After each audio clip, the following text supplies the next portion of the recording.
Today's guest is the lead vocalist, the screamer of the band Convictions. I just found out about him not too long ago during this time of COVID, and just been following them ever since. And this dude, man, he's a cool, down-to-earth dude, and we talk about childhood, we talk about how he got into screaming, and a bunch of other things. So here he is, Mike Felker. It's my foundation. It's my faith. It's my work ethic. It's my drive. It's everything that I've tried to build for myself that has made me who I am. I'll do what it takes to make you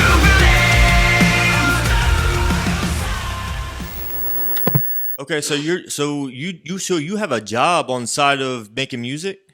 Oh yeah.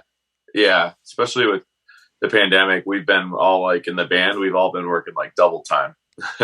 Man. Yeah. Yes, sir. That's crazy, but it's cool that you guys kind of came together, and actually, that's how I've heard of you guys is because of the pandemic, and I watch reactions and stuff on YouTube. Okay. And so there's a Canadian guy, his name's Orion, and he does a lot of like metalcore reaction. He does a lot of Convictions songs. Yeah. I actually you had him on your show. Yeah. I believe. Yeah. I was looking through some of your catalog. He's like one of the more prominent like reaction videos I feel like we've been getting, or at least that's been showing up in our feed. He's been killing it. And to go along with the pandemic, I think I guess like an interesting talking point is how, because a lot of people haven't been working or they've been like quarantined, these creative projects have just been like blossoming all over. So there's been a lot of really cool YouTubers, like him and others that have gotten involved with our work. So it's been, I guess, some blessings in disguise. Let's take a break for a second. I want to talk to you all about Strong Tower Nutrition real quick. So right now at stnutrition.com, we're running a clearance sale where you could get up to 50% off products.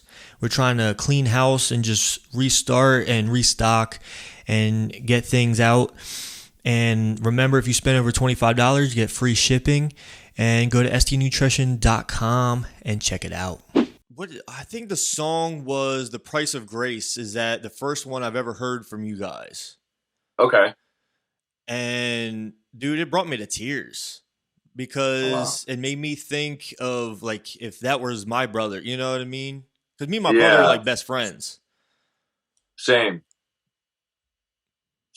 Yeah, that whole process of putting that song together is really interesting and difficult because it's a true story. I don't know if you followed any of the like more recent posts we've done about the record. Is we wrote all the songs based on like true stories. Yeah.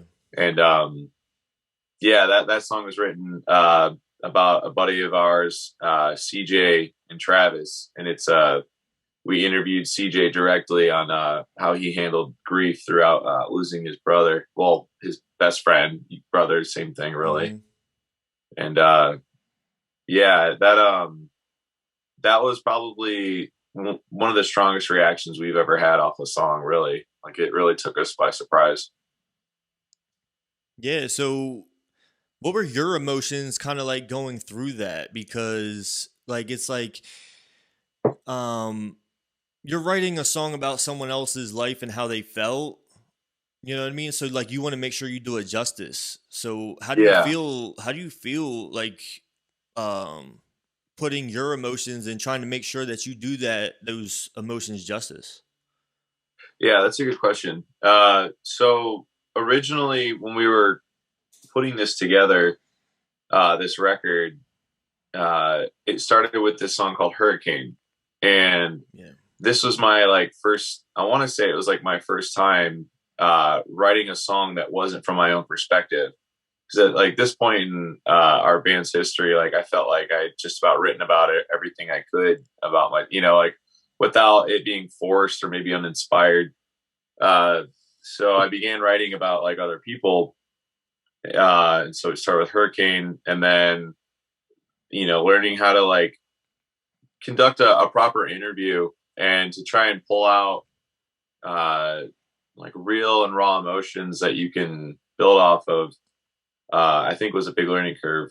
So going into The Price of Grace, that was really touchy. We didn't want to, like say the wrong thing, or like maybe, provoke an emotion that would be, really traumatic, because it's, like suicide's no joke. And going into the writing process was tricky because it was like, for me, I'm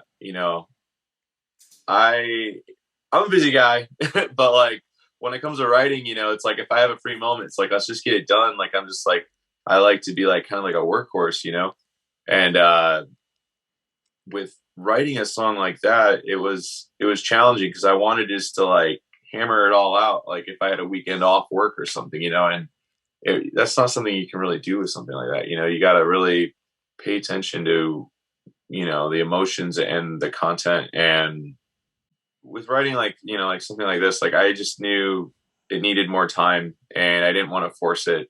And I think that was probably one of the more challenging things, is just kind of being okay with like unfinished work and coming back to it when the time is right, I think. So what did they think of the song?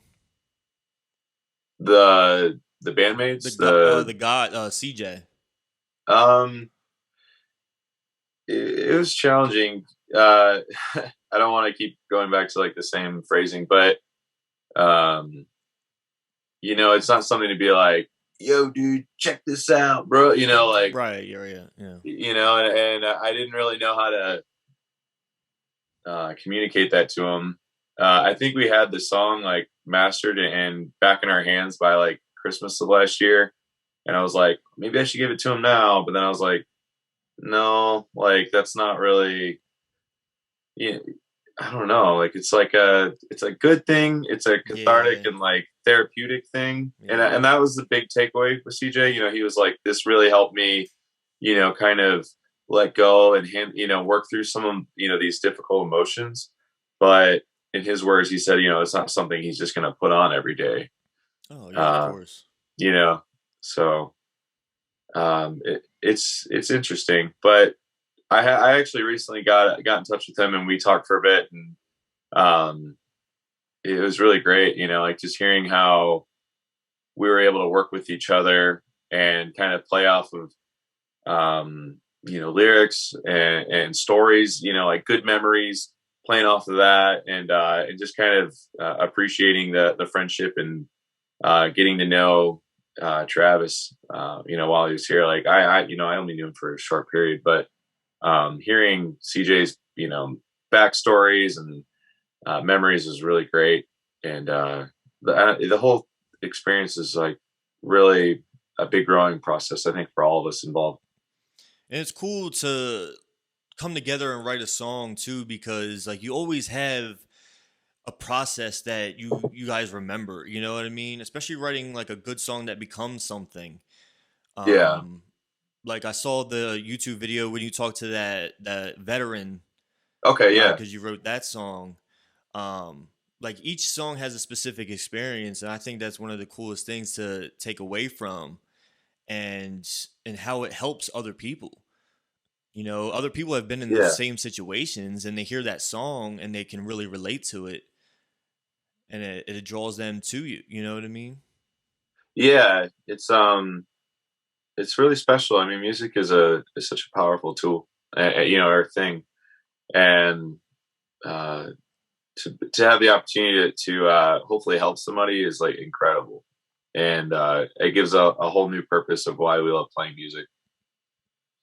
Yeah, I think that was a big goal with the new record, was to try and tell other people's stories and kind of bridge people together who have experienced terrible things, and kind of build off that, build a positive community, I guess, and a message. Yeah, definitely. Yeah. I mean, I know that's one thing for me, like, I don't know. I know you're a Christian, right? Yeah, the whole band. Okay. all of us in the band are, yeah, like we claim Christ in our music. Like there's no hiding that. Yeah. And I know that's one thing that draws me in church is the music.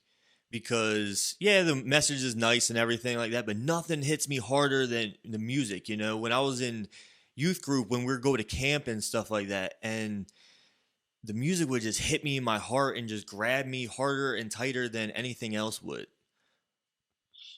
Yeah, I definitely relate to that. Growing up, finding your identity. You know, like that's how it was for me. Especially with like being bullied or maybe feeling like an outcast or like you just don't fit in. Yeah. And then for me, gravitating towards like alternative music or metal was really a part of, I think, shaping a lot of my identity. Yeah. So you were kind of always into like the hardcore like metal stuff? Yeah, I mean, at a younger age, like I just really wasn't aware of it. You know, like elementary and stuff. It was mostly like just what I heard on the radio or MTV. But yeah, like kind of like going through like Linkin Park, you know, or maybe POD and stuff like that. I'm like, man, like this just hits different. Or like Limp Bizkit was a big one for me. Just under like the electric guitar and like how Wes Borland, guitar player on Limp Bizkit, like the way he made it sound. I remember like staying up like real late in my bunk bed, just like I think there was like a lava lamp or something in the corner of the room. I just remember like staring at it and just waiting for that song to Roland to come back on the radio, just so I could hear. Like I was like, what is that? Like that just sounds crazy. Like falling in love with guitar music, heavy music was like right around the corner. So what was like let's say like starting middle school, like growing up into high school, what was kind of like your core group that you hung out with? Like definitely the weird kids for sure. Yeah. I mean, a bit of everything. I don't know. Like, I wasn't like a jock or anything. I didn't play sports. I've always been a skateboarder. Like, even since elementary school, like I just love skateboarding and skateboard culture. So definitely, like, I don't know if you're gonna put it in like cliques, like skater kids, emo kids. Man, there's so many different kids I'd hang out with. Like, from new metal to emo to jocks. I don't know. I was kind of all over the place, but mostly, yeah, like skateboard culture, I would say. Yeah, I think I was pretty much the same, but then I got kind of lost in myself. Like, I can't be part of this clique because I like basketball.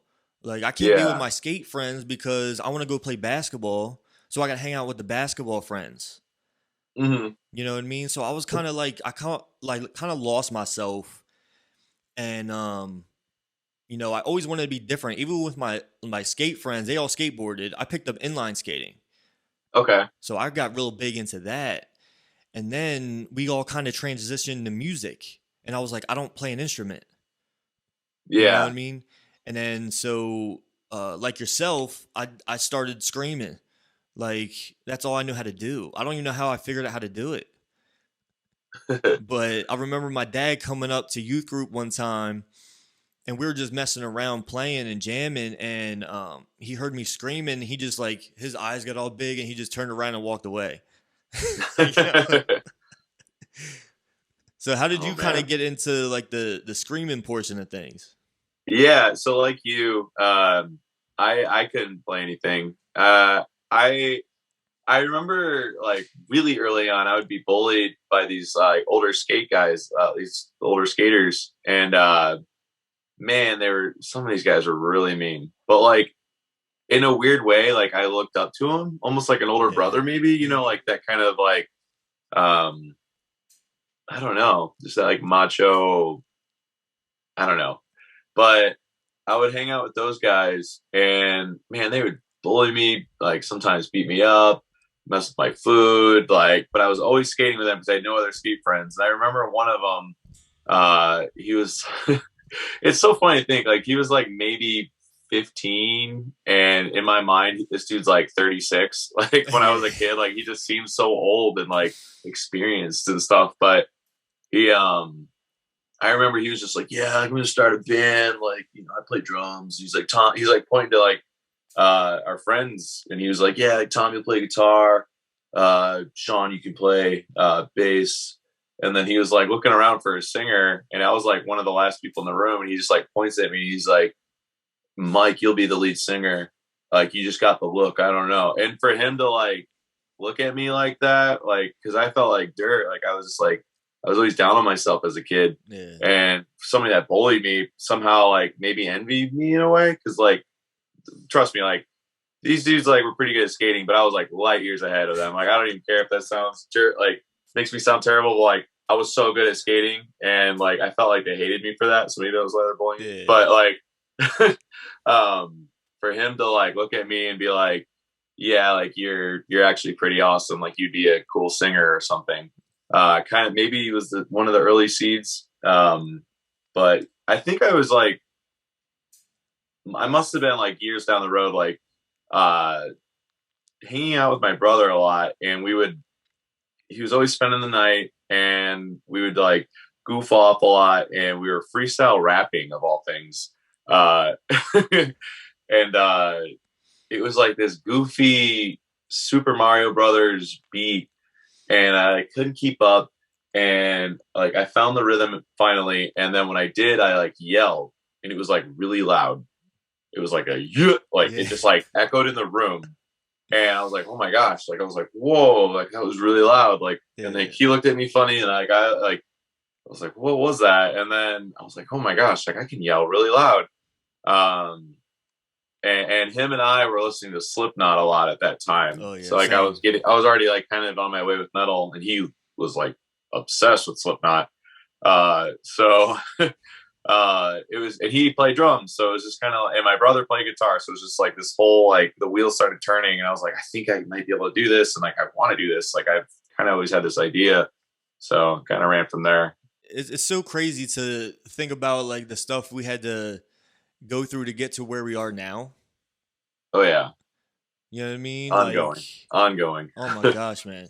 And it was crazy because like from when I went to middle school, you know, all my friends were skater kids. You know, I went to a Christian school, and there was a public school like right across this field. Okay. And they would all come to Wednesday night church across this field, and they were all like goth kids and stuff. So I hung out with all these guys. Oh wow. And then I went to high school, and it was complete opposite. I was a skater. I was a skater kid into this sports school. Very sports heavy, very jock and preppy kind of heavy and stuff like that. And then I just kind of find myself and just been like, dude, why can't we just do everything? Yeah. Why do we have to do one thing? Yeah, it's interesting you say that.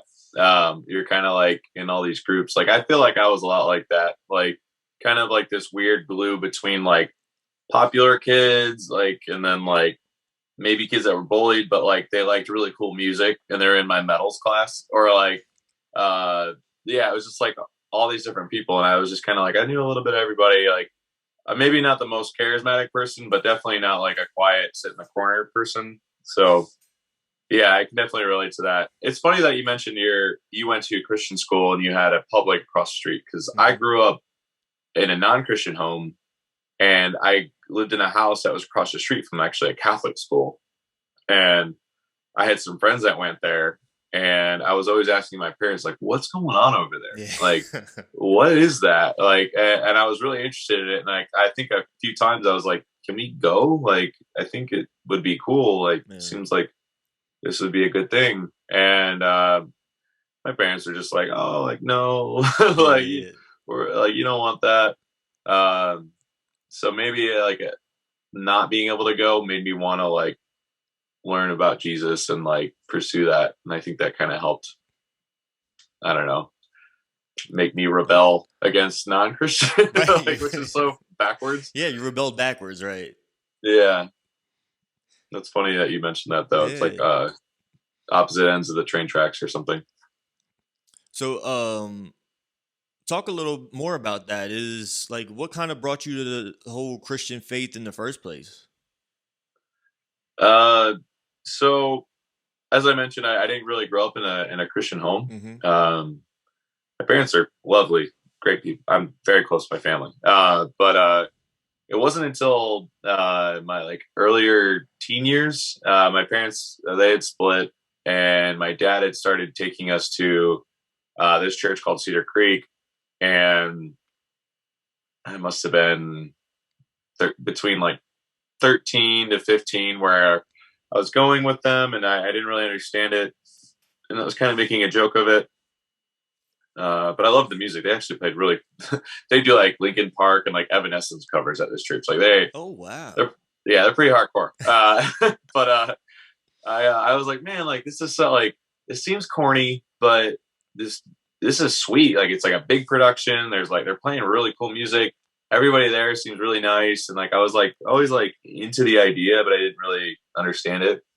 And then I eventually was like on board with it, but it wasn't until I was like 19 where I completely rejected it. I was like, no, like I got it all figured out. Like I'm not into this. I don't believe in God. Like I'm going to go and try and like argue with people and try and debunk their faith. Like I was like hardcore, like trying to like, get in theological debates with people. Yeah. And, it's so funny to think that's how I was back then. But I was 19. I had gone through a big breakup. I was fresh out of high school, like dropped out of college. It was like a really big transitional period. And like I had gone through some really tough suicidal tendency trials, and it was a pretty dark place for me. And I didn't believe in God.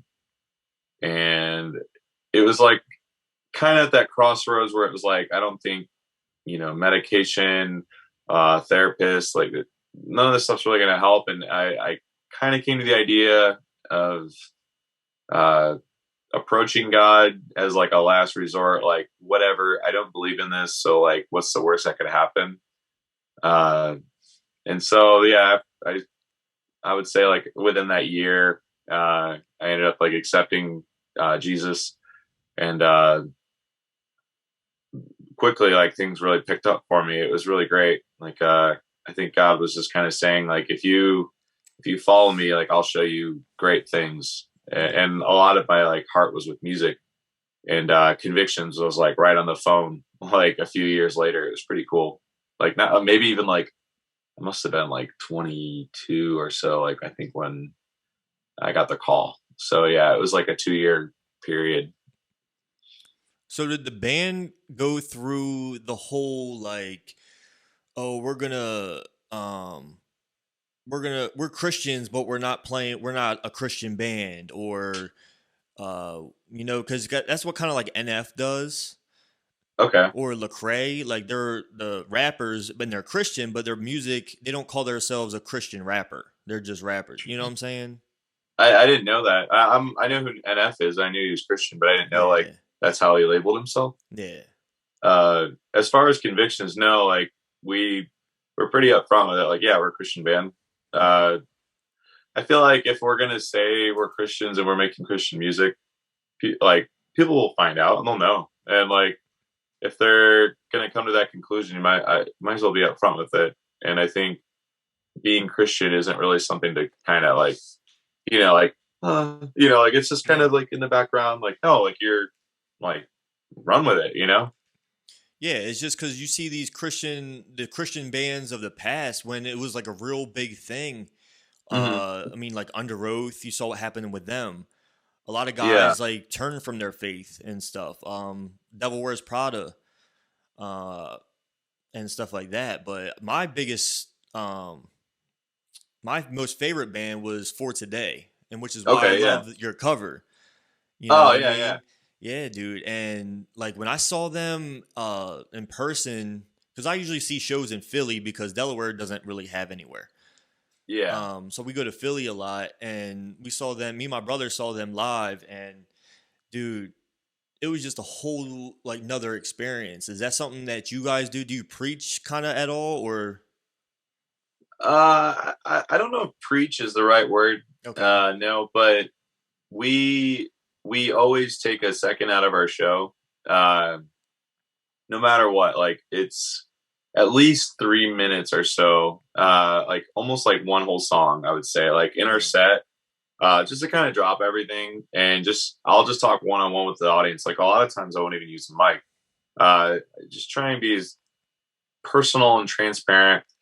My goal is just to share like our message, which is that we do believe in God. Yeah. We believe like people's lives have meaning, and that like if they're struggling, a lot of times at these shows, it's younger people that may have gone through some type of trauma, or they're feeling isolated or marginalized, or hopefully not, but sometimes suicidal. And I feel like God would want us to take advantage of that opportunity to try and shed some light on hope. And that's not necessarily like I'm trying to sell you my faith, like sneak in a little back door, like, oh, so now subscribe to my beliefs, like subscribe to our faith, like we got you. No, right. It's not really necessarily about that. Mm-hmm. It's more so just reaching people with what I think God would want, people to hear. And that's like the good news. Like, it's not necessarily, fire and brimstone for us. It's more so just being down to earth, I think, and trying to be at eye level and transparent with our beliefs, but also open-hearted and open-minded to the audience. So a lot of times we're doing secular. I would say the majority of the time we're in front of a secular audience. Yeah, I think a lot of times that's what it tends to be. I know one time my friends had started a band, and they played a show at this local spot called The Grange. Okay. And so when they came out, they huddled and prayed together. Mm-hmm. That's all it took for the boos to start flying in, and like God's not real and F God and stuff. I was like, daggone. I remember standing there with my youth pastor, and I looked at him, and I was just, I wanted to fight. Yeah, I wanted to fight everyone. He was like, dude, this is going to happen. Yeah. I mean, we do that too. Like, we'll pray before we go on, like off stage, and we'll do a quick, like, little huddle, like you talked about on stage, but never have I had like people physically, like upset or booing. That's pretty disrespectful. Yeah. Have you ever had any hate or anything? Or like people will call it devil music, like Christians themselves will dislike your music. Oh yeah. I mean, honestly, like the most backlash I think we really ever get is not from the secular audience, but it's from other Christians. Yeah. Which is ironic. Right. And I think that says a lot. It does. But yeah, it's mostly just from like certain perspectives. Maybe they don't agree with how we're doing it, like you said, like with the music, the way it sounds. That's an easy one. Yeah, there's a lot of like Christians that are like, there's just no way, like you can't be talking about God and have your music be in the diminished chord, like it's so silly, like, or whatever. Like they're not saying like technical music terms, but they're just saying the way it sounds, like It sounds demonic, so it can't be Christian. And that's I don't understand that. But it's kind of funny. Like there's just like, if you play just one note, just a little up or a little down, then like, oh, that's demonic. Or if you come in screaming. Yeah, if you're just a little louder and a little raspier than you normally would, then there's something sinister here. It's kind of funny. Yeah, I mean, one time, so my wife and I were baptized. We're like a week apart or the same day. I can't even remember. But her family was mostly Catholic. So they came, and I grew up in a Baptist church. Okay. So, they have all their beliefs and stuff like that. And they came to support their daughter, and they didn't really support the act. But it was funny how they came in, and like my nieces and nephews were asking, like, are they going to play those drums? Like they're going to like bang on them? I was like, yeah. Are they going to play those guitars? I was like, yeah. I was like, that's the craziest thing. I never thought that'd be such a weird question, but it was. Wow. Yeah, I guess from my perspective, I'm relatively new, like born again, or I've only been into this since 2019. I didn't grow up with this, so my experience has just been non-denominational. Yeah. So, Right. Yeah. pretty, uh, simple. So like Yeah. when things get really And that's like where, that's where I'm deep, at now. Yeah. yeah, like deep traditional perspectives and stuff like that, sometimes I can get thrown off too. Yeah. Especially like Catholicism and all the different groups, and I don't know where Yeah, to, man. It's a lot. like where people lie and what the, you know, Yeah, it's a lot. I mean, yeah, so I honestly struggle with calling myself a Christian because I find it harder to talk to people about my faith because, like I work with a guy that's an atheist, right? okay, And, we have interest in different things, like similar things, right? yeah, Except for um, politics, religion, and all the other stuff. So I don't know, like I just don't want to say like, oh, I'm a Christian, so here's what I believe, because then that kind of like already, black and white. yeah, he kind of makes his mind up already, Hmm. and he won't listen to what I have to say. So what I do is I just lead by example, I was just gonna say that. Yeah, and that's really all I think you can do. I'm not someone that I don't like just shoving it in people's face. yeah. I don't think there's really anything wrong with being like, this is who I am and this is what I believe, and Right. and I stand by that. Hmm. Uh, but I think I agree with like, and I think what you're saying is like really in line with, I think what Convictions is doing is just being like down to earth at eye level, like one to one, real, really. Yeah. I think that's, I know that's how, Jesus lived, uh, the people that he would spend his time with Yeah. and love on. So I don't think there's really anything wrong with how you view, your coworker. Right. I think that's Right. great. What's been like some of the struggles either with you or with the band during this whole pandemic? So right off the right off the rip, hardest part is we all live in different states. Mm. So I'm here in Ohio. We got a guy in Colorado, Arizona, Indiana. Wow. So we're all split up. So putting this record together, we did this all through COVID. Well, the majority of it, I would say all but like one song, done throughout COVID. So it was really navigating the writing process, lyrics. If there's something that was left untouched, guy over here, did you get that? Are you good with that? There's a lot of instead of just sitting in a room and jamming it out. That's for sure one of the hardest parts. Yeah, just being really adamant about writing and getting everything the way we needed before we went to the studio, and then being in the studio, that was great. But yeah, I think communication for sure, and obviously not playing shows is that's the bread and butter of what we do. I mean, Yeah. That's been really tough for us, but things are looking up, and we've been optimistic. So Yeah. we're in it with everybody else. That's Right. another thing. We're all in it. Like, we're not the only band. Everybody everyone. is Yeah. on hold. So Yeah, there's it's a bit of crazy. comfort in that. Is there anything in sight for you guys, like on tour or anything like that?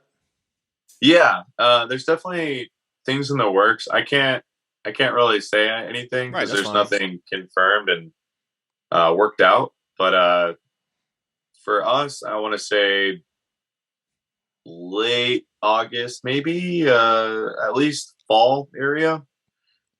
We felt like that was probably like an appropriate time to, where it'll be safe and most other bands will be out. So just kind of figuring out the right time.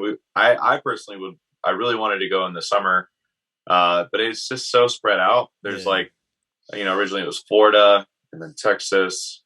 Those were open. Right. And then because we're all across the country, living across the country, for us to get together and then start traveling and playing, we have to we have to make like a big deal of it. We got to tour, to recoup our plane tickets and stuff. So we couldn't really take a lot of the offers that were just kind of like one-offs. So it was a bummer. But I think, yeah, probably around the fall. Okay. Yeah, that sounds good. Are you guys are you like headlining now, or are you still opening for people? Both. Okay. Definitely both. Yeah, I mean, ideally, like for a band our size, like we would love to open for obviously larger acts. I think that would be great exposure for us because we're Right. still kind of on this. Um, I don't want to say resurgence because it's like we've been around for a while, but it's like it feels like we're a new band. Uh, but yeah, we'll definitely like headline. Like we've done it quite a bit in the past, and I mean, whatever makes sense, really. Yeah. So coming up, what do you think if you were to tell yourself something about when you were younger, that you know now, what would you tell yourself? That's tough. It's funny you bring that up. I watched. I don't know if you're hip to TikTok, Yeah. but I was on there last night, and there's this old man who's like giving his like life advice. Like he's like really old, so Mm-hmm. it's like he knows stuff. Right, right. And he said this quote, and it stuck with me all night. And I don't I don't know if I'll forget it anytime soon. He was saying, uh, like relax, calm down, and just appreciate that you're alive. And I know that's really simple, but I was like, man, like I do spend a lot of my time like stressing and darting around, like Yeah. multitasking and being, overboard with work. But if I were to tell myself like younger Mike, maybe like starting off in the earlier years of touring, I know I spent a lot of time stressing like, guys, we got to be on time. Like, we got to have this lined up. We got to have this going on in the background. We got to plan for this. If I could just maybe enjoy it, like, dude, you're in Florida. Like, you're playing a show in Florida. It's beautiful, or Right. uh, like take a look at your scenery or enjoy the food. Like, actually taste the food. Don't just wolf it down before you go on stage. Like, maybe something like that. Yeah. But I've always been pretty good about taking in the scenery and stopping and pausing, but maybe a bit more. Do you ever think, because you mentioned that you were bullied, like, does that ever like go come in the back of your mind, like, I wonder what these guys think of me now? You know what I mean? Yeah, I mean, I definitely struggle a lot with like social anxiety. I definitely would probably categorize myself as like a people pleaser. Yeah. So that's definitely always something that's like lingering, and something I'm kind of coming to terms with as an adult here is, you can't make everybody happy, but it definitely eats at me, I'd say. Yeah, because I mean, I don't know if I was bullied per se, but I think a lot of people uh kind of not doubted me, but just knew I wasn't going to be anything because no, I was a slacker in school, man. Like school was just not my thing. Like I was last in my class and I don't know, I just didn't see a future for me and I knew other people saw the same thing. And like now as I'm starting to build things, I think that just feeds my hunger, Yeah. to kind of prove people wrong, even though I don't really care, but I kind of do. So it's like it's a weird thing, man. No, I relate to that quite a bit. Like especially in school, even in like my like earlier years of college, like I didn't like I knew I was like pretty much like competent at like getting good grades, but it was not. I don't know. Like there's this big roadblock in my brain where it's just like this is not useful. This is like I'm not going to do anything with this. I see bigger and better things or more creative outlets for me. Like I just love being creative constantly. Hmm. And even in college, it was kind of like, okay, we're going to figure out what you're going to do for the rest of your life. And I remember looking around, I was like, I mean, I don't see any of this as appealing. Like maybe a Yeah. firefighter, that would be kind of cool, maybe. But like, uh, I don't know if that would like, I don't know if that's like me at my full potential is some standard thing. I was like, I got to be creative, and that's like what you're doing, like with your, your channel here, and uh, I don't know. It's just kind of like I pick and choose, like what I want to focus on, and I just run with that. Like it's very one track. Yeah, and the stuff I do, it kind of just falls into my lap. Like I was actually gonna go into the army right out of high school. I was 19 when I graduated. Um, and then they sent me home. I was about to swear in that day, Wow. and they sent me home because I lied on one of the physical exams or the sheets or whatever. And then I didn't hear anything back from them. So I was like, all right, well, that didn't work out. Wow. So, Well, that's like a life changing like little event. Like, and it's the army, wow. man. Like I had to hype myself up to join, like to get in there. Right. Like to Yeah, really tell myself like, hey, this is what we're doing. yeah, And that's a then big deal. yeah, and then to hear that it just wasn't happening. I was like, all right, what's next? Then I just took on some dead end job, and then I actually got into a personal training, and I loved it for the longest time. And then I thought that was what I was meant to do. And that's what I tell people is just like sometimes something comes along where you think it's something that you're meant to do, but Yeah. really you're just there to help other people. And then sometimes that ride will end, and then a new one starts. It's interesting. Yeah, I mean, Definitely. like now I have an online business selling supplements, and then I also have the podcast. So these are two things that take up lots of my time. Plus, Yeah. I also have a 40-hour a week job. Yeah. So, That's dude, yeah. No, I'm right there with you juggling, for sure. juggling at its finest, man. Yeah. I that's it. That's how my job came about. Like being an essential worker. It wasn't like something that for FedEx. Yeah. That was a weird way to word it. An essential worker. I I didn't I plan on working technically at am too. I FedEx. do security, so I'm technically essential too. Okay, yeah. I used to be a PI. I was a security guard Oh, for a wow, while. okay. So yeah, kindred spirit. But yeah, like certain things will like come your way. But it's pretty cool. Like I work with my family. They all work, like a lot of my family members work at FedEx. And I mean, even like screaming in a band, like that kind of, I mean, I got a call out of the blue to join Convictions. It really wasn't like something that was like worked into me. I don't know. Like it wasn't like something I was conditioned for. I was doing other projects and I was in another band and they just kind of came up and now here I am. So how did they hear of you from like listening to going to a show or something? How did they even know of you? Yeah. So Zach, our drummer, him and I kind of go back a little bit because he was in another band called Run Into the Shadows, a local band, but they actually did some tours. They're much bigger than we were. But my band in high school would play with his band, and so we knew of each other like in the scene. And then the funny thing, I actually auditioned for that band and I didn't get the part. But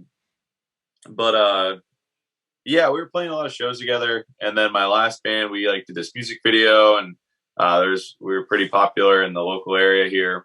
And they had heard that and seen me in there, and we played shows together. So it was kind of like hey, we know a guy. Man. Yeah, that really did fall into your lap. Yeah. But I mean, it's all like baby steps, like one thing may lead to another opportunity. So it's, sometimes that's just how it works. Yeah, but then you think about how you came to like the Christian faith, like just a little while before that, right? Or was it after that? Yeah, no, it was, so about 2019 was when I accepted Jesus. Mm-hmm. And then for about 2 years, I was doing my other band, and pursuing that heavily. Like I was, really trying to make that work. But yeah, around that time, I accepted God, and it's so weird. I don't even know if they knew I was Christian now that I think about it. That's what I was thinking about. Would they let you in if you weren't or not? Or like well, we're all we're all Christians, and I think that's like the most ideal situation, just right. so that we can all, Yeah. But yeah, I don't know if they knew I was Christian. That's kind of funny. Like, I never really even thought of that. Yeah. But I do remember it being really peculiar to me because my dad, he was taking me to church. Uh, I remember telling him, I was like, "Hey, I'm getting this audition to join this pretty popular Christian band. I think I'm going to try out, and I think I might take the position if they offer it to me. Aren't you excited?" Like, I thought he'd be stoked, and he wasn't actually. It was really ironic. He was like, "I don't really think you should be doing that unless you're like all in. Like, Yeah. if you're really about it, then go be about it. But if it's just kind of this cool thing, like, you shouldn't be doing it because it's not. I don't think that's what God will want. Mm-hmm. And I remember sitting in the driveway after he told me that, and I was kind of crushed. It's like, wow, like it's almost like I have to be another person, or I have to like really try and pursue this like wholeheartedly. It's like I got to become another person, and that's where I will become. That title came from. That's our first. That was like our debut full length. So that whole experience stuck with me, and ran with it. I don't know what else to add to that. Do you do a lot of the writing, or you guys write together? Both. Okay. Typically, I'll start the writing process as far as lyrics, Mm-hmm. and then Josh, our guitar player, he's like the predominant writer. Him and I will bounce ideas back and forth. Like for this record, for example, I'd be like, "Hey, Josh, I got this incredible story from this awesome person. I think I'm gonna interview them, and then we'll start putting music together for this." And he'd be like, "Okay, what is it about?" And then I'd tell him, and then he would kind of structure his music around the emotions that went behind that. So it was really a cool way of writing. I think I forgot the question. It was just like, do you do more of the writing, or do you guys do it a Oh, lot yeah, together? yeah. Sorry. But no, I will not take full credit for all the lyrics. No. Everybody in the band contributes to the lyrics. We try and have a very hands-on approach, as well as our producer, which is like a first time we've had an outside person get really involved. So it's all hands on deck as far as the lyrics. Even if I don't have the topic, like the song "Last Cell," that's all Zach. That was his story, his interview that he conducted. We all still helped with that. So it's all, we all work together. What are some of your influences now? They're all over. I love pop music. I love top 40. Like, being such heavy, like so involved with metal, Yeah. you hear it so much. And so it's so tricky not to just like be like directly influenced by it. Right. So I like the idea of listening to other genres and music. The man Slipknot is like still like one of my, it's probably like my favorite, I would say favorite bands. And like, I probably only listen to like 2 or 3 of their records and they have a lot. Yeah. Yeah. Corey Taylor, man, that's the dude. Man, he's just a different animal. His writing is ridiculous. Yeah. I'm excited for their new stuff. Definitely Slipknot. One like low key influence that I don't really get a chance to talk about much. It Dies Today. Yeah. That's an older band. You might know them. Yeah. It Dies Today. That vocalist, Nicholas Brooks. If you're listening, man, thank you for all the influence you've given me. Yeah, I have their album art is tattooed on my shoulder, and I actually got to show the guitar player. His name's Mike. He lives in Buffalo. We were playing there, and he just saw me at the show, and I was fanboying hard. I was like, "Oh my gosh, you're the guy! Like, I got to show you. Like, stop your conversation with this guy. Look at this tattoo. You are the reason I'm here. Like, this is so incredible. Like, such a nice guy." But yeah, their vocalist, he was definitely one of the major influences, and a lot of the way I sound now is so much like them. Like, I still hear it. Yeah. Is that kind of like who you base your scream? Like, do you try to scream a certain way? Because I notice a lot now. It's less of like the throat and Hmm. more of like the yell. You know what I'm saying? Yeah, I don't know. It's a bit all over. Um, I don't know. I like the like old like hardcore influences, which I Yeah. think maybe is what you're saying, like with the yelling stuff. Uh, Well, I just noticed with like a lot of bands, the way they're doing their okay. screaming is a lot of yelling, but it's still with the rasp. Oh, You okay. know what I'm Yeah, yeah, saying? yeah. I Because think then they. you can actually hear the words and the pronunciations a lot Yeah, better. Rather than I know when I was younger, um, you get like the actual like throat stuff. yeah, Where it's like hi hi, hi, you know what I mean? Like stuff like that. yeah. Little haste today there. Yeah, yeah. I don't know. Like for me, like it's hard to stick with one like sound and style. I'm so ADD that I'm just like grabbing all over the place. Right. Um, but I definitely prefer more of like a raw approach. I don't like to be super polished all the time. I like to kind of be a little more primal if I can. That was like a big part in our newer music was trying to be almost like a method actor, where like if I'm like yelling a part, I want to actually like yell it like I'm like you and I are in a big argument, and like what would that sound like? You know, Right. like that Yeah. was kind of like some of the mindset I was in for the newer stuff. And no, it's not good for your voice, but I think it sounds really cool. Yeah, it does. All right, so I got some Instagram questions for you. I had Sure. people reach out and got some questions for you. What is your favorite song right now? Ooh. Uh, Vela Maya has a song called Outsider. I like that song. Okay. I sing that one a lot. Do you when you like driving and stuff, do you scream along to the music Oh in your yeah, car? Yeah. that's like the only time. Yeah. Oh yeah, it's hard when I'm home because I live with my brother and his girlfriend, and like I'm not trying to freak them out. Dude, I mean, it's the same here with my wife. Like I have to wait till she like leaves the house. Yeah, and You you're know what I like mean? peeking Because out I the don't want to. blinds, I don't like want to. hoping. Yeah, I don't want to like. I don't know. Yeah, I'm I'm dude, embarrassed. I'm right there with you. Even like when I'm driving, like it's like I'm like looking at like make at the stop sign. I'm like, okay, nobody can see me. Let's go. And then like Yeah.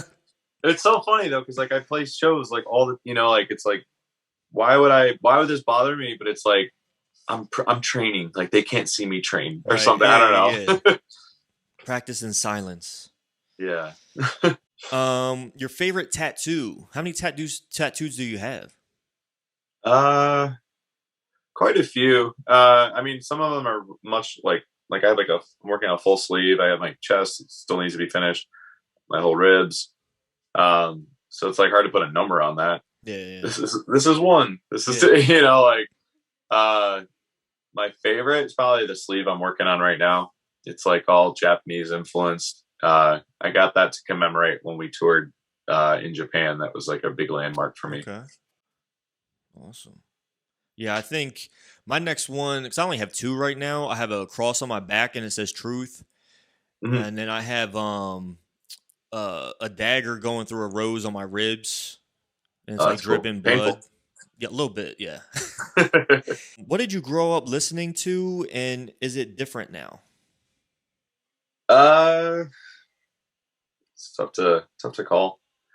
Uh, I mean, I guess to put it all in a nutshell, probably just rock music. Anywhere from alternative grunge in my earlier years to punk to metal. It's pretty much all rock if you want to put under an umbrella. Yeah. The thing is, like, I love listening to older music that I liked as a young, like when I was younger.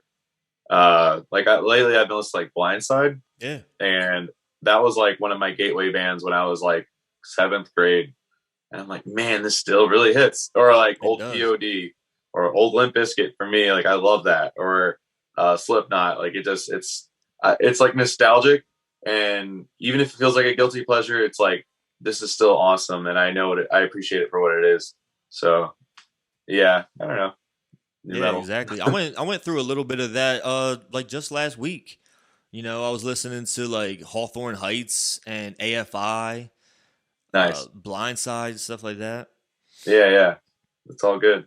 But right now, like as I got older, I was just like, dude, like what you like, Yeah.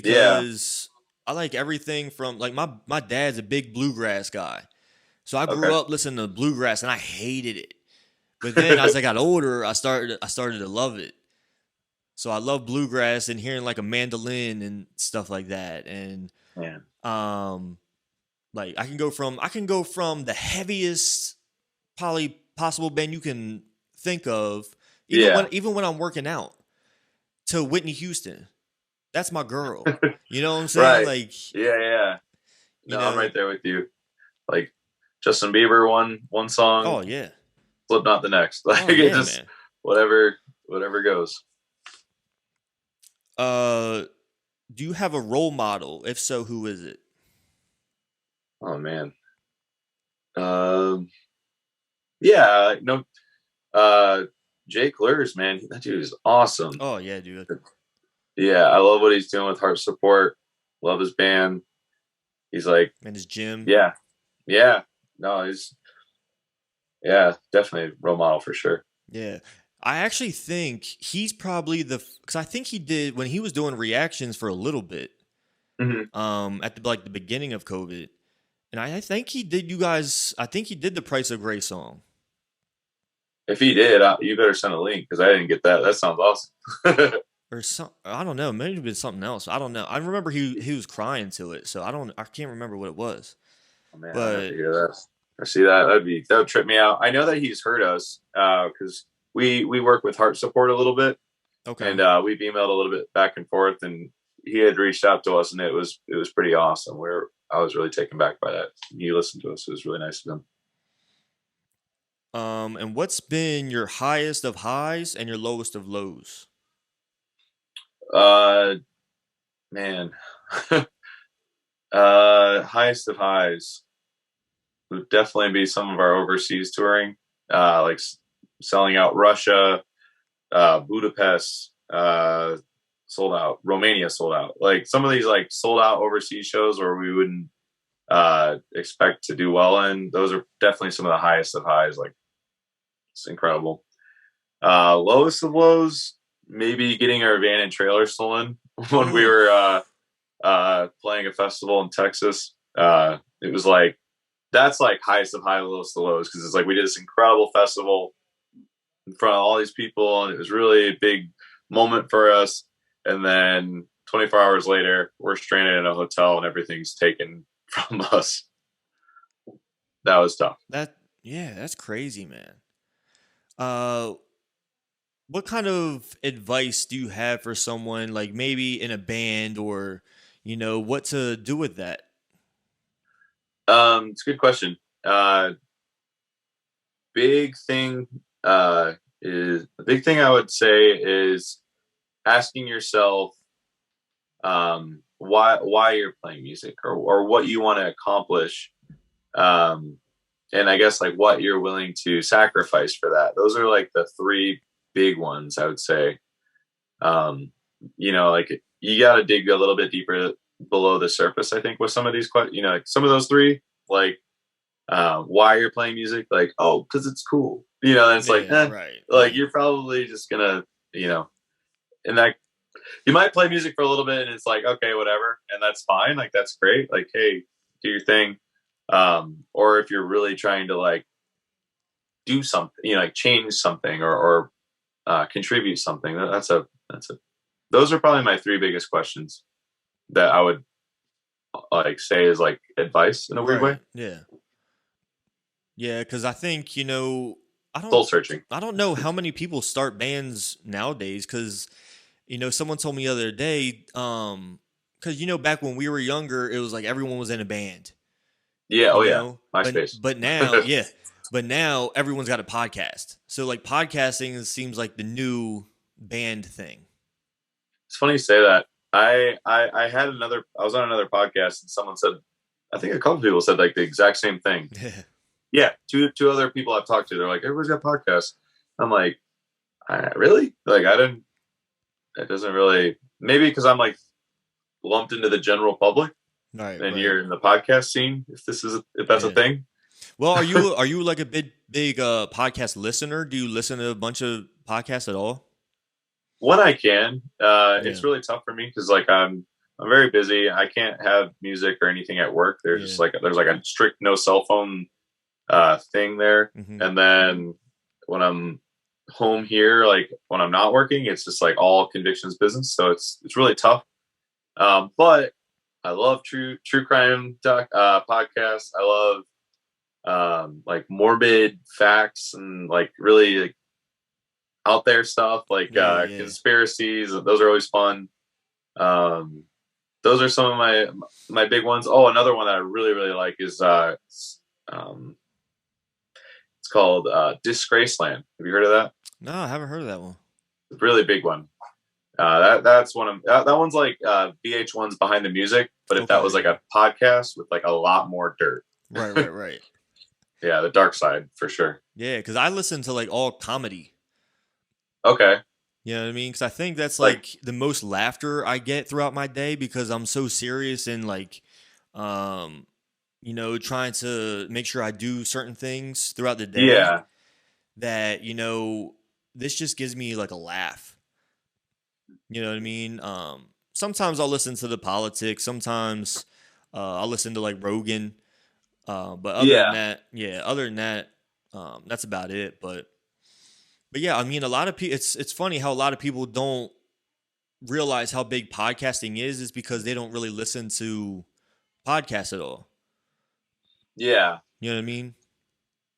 Yeah, I definitely think that like comedy thing you mentioned is a really good idea because as I said before, like the morbid true crime stuff, I think I listen to that stuff way too much. And actually, I was telling my girlfriend the other day, I was like, I have to chill on this because it was like, I think I was like brushing my teeth first thing in the morning, and it was like, and so the decapitated corpse was on the ground, and I'm like, this is how I'm starting my day. Like, I'm like, what am I doing? Like, yeah, but it's like, yeah. So maybe a bit of comedy would be good. Yeah, that's crazy, man. Well, is there anything new, anything that you want to plug or anything like that? I mean, right now we're riding the I Won't Survive wave, and we're pushing that. So you know, if you're listening, please check it out on all streaming platforms. You can find us on Instagram at Convictions Rock, or our website convictionsrock.com. That was my alarm going off to remind me to do the podcast. But yeah, if you could listen to our music, share with a friend, or leave a comment at the least, that would be greatly appreciated. And we love the feedback. Yeah, man. And I'm definitely getting some merch, and I'm hoping you guys come around Philly area. Oh, for sure. I think that's actually, I can't confirm, but right. I'm pretty sure that's on the horizon. Awesome, man. All right, Mike, man, I appreciate you doing this. Yeah, man. Thanks for working with my hectic schedule, man. Oh, yeah, no problem. All right, man. Have a great rest of the day. Hey, you too, man. I appreciate you.